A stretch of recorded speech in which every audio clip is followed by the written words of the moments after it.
Kia ora, ko Sharon Holt tōku ingoa. My name's Sharon Holt and today we're doing two more of the stars in the Matariki cluster, pronunciation and meaning, and these ones are connected, so I thought I'd do them together.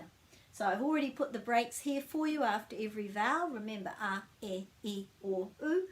Tupu, a, nuku.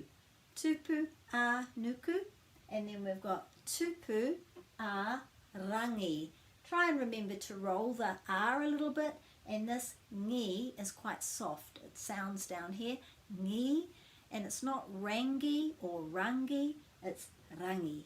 Rangi, it's soft. So in terms of the meaning, this is a really good one.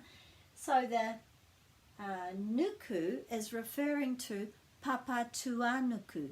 That's referring to Papatuanuku, the earth, and Tupua rangi, the rangi is referring to rangi nui, the sky. So we've got tupu, which you may also hear the word tipu. They both mean growth, growing. So these are something to do with growing, to do with the sky, and growing to do with the earth. So this is about food. So tupua nuku is referring to the food that is grown and harvested from the earth, and tupua rangi is referring to the food that is found in the sky, so referring to manu, birds, and also referring to the food like berries that is above the ground.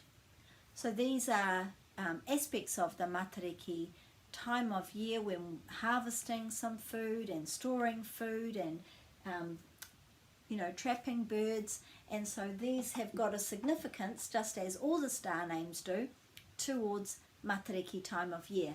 Tupua nuku, food growing in the ground, and tupua rangi, food that's found in the sky. Hopefully that will help to expand your understanding of the Matariki time of year. Ka kite.